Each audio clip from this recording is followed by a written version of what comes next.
कभी एक्सपेरिमेंट आपने किया होगा, कॉपर की पाइप के अंदर अगर आप एक कोई भी ऑब्जेक्ट अगर आप रिलीज कर दें तो बड़े आराम से, जैसे ना वो ऐसा स्लोली देख रहे हैं आप, वो ऐसे गिरेगा कि जैसे मतलब एक मजेदार तरीके से रेनफॉल हो रहा है, मतलब फ्री फॉल नहीं कर पाता, उसका जो एक्सेलरेशन होता है वो जी से कम हो जाता है। तो कैसे निकला ये मैं आपको एक्सप्लेन करता हूं। बहुत सिंपल सी बात है कि सर जब ये मैग्नेट नीचे गिरेगा तो सर बड़ी सीधी सी बात है, इसके अंदर से जो फ्लक्स जाएगी वो एक नीचे की तरफ जाएगी, डायरेक्शन उसकी नीचे होगी, और वो जो फ्लक्स होगी वो इंक्रीज हो रही होगी, और हम उसे इंक्रीज होने नहीं देंगे। तो अगर मेरे बंधु यहाँ पे अगर आप बुद्धि लगाएं, अगर मैं राइट हैंड थंब रूल लगाऊं, तो अगर आप यहाँ पे बुद्धि लगाएं, तो अगर राइट हैंड थंब रूल लगाया जाए तो हमारा करंट ऐसे चलेगा कि उसका खुद का जो फ्लक्स होगा मेरे बच्चों, उस करंट का, अगर मैं करंट को ऐसे चला दूं, मान लो फॉर एग्जांपल,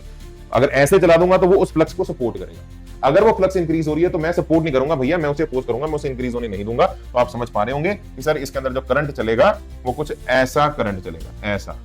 ठीक है, ये फ्रंट साइड है, करंट जो चलेगा कुछ ऐसा चलेगा। तो अगर आप राइट हैंड थंब रूल लगाएंगे, आई होप, और बैटरी जो कुछ बनेगी आपकी कुछ ऐसी बनेगी ईएमएफ। तो अगर आप राइट हैंड थंब रूल लगाएंगे, मान लो ये बैक साइड को थोड़ा डॉटेड से दिखा देते हैं, ठीक है। तो अगर आप यहाँ पे देखेंगे राइट हैंड थंब रूल के हिसाब से अगर आप देखेंगे, है ना, राइट हैंड थंब रूल के हिसाब से अगर आप देखेंगे, तो अगर आप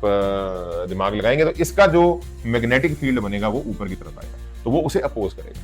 अब कुछ बच्चे समझ जाते हैं इसी बात से कि सर हाँ, मैग्नेटिक फील्ड ऊपर है तो उसे अपोज कर रहा है, तो डेफिनेटली जो एक्सेलरेशन होगी वो जी से कम होगी। अब इसका एक और बेटर एक्सप्लेनेशन भी है, वो भी आप समझिए, थोड़ा फोर्सेस से आपको समझाता हूं। यार अगर एक कॉइल के अंदर करंट ऐसे चल रहा है, देख जरा ध्यान से देख, ऐसे करंट चल रहा है ना, अगर एक कॉइल के अंदर करंट ऐसे चल रहा है कि करंट ये ऐसे आई जा रहा है और ये आई जो है इधर से हमारा पीछे की तरफ जा रहा है, तो अगर आप यहाँ पे थोड़ी सी भी बुद्धि लगाएं तो इस करंट कैरिंग कॉइल को आप एक मैग्नेट में कन्वर्ट कर सकते हो, जिसका मैग्नेटिक मूवमेंट ऊपर की तरफ होगा। हाँ जी मेरे सर।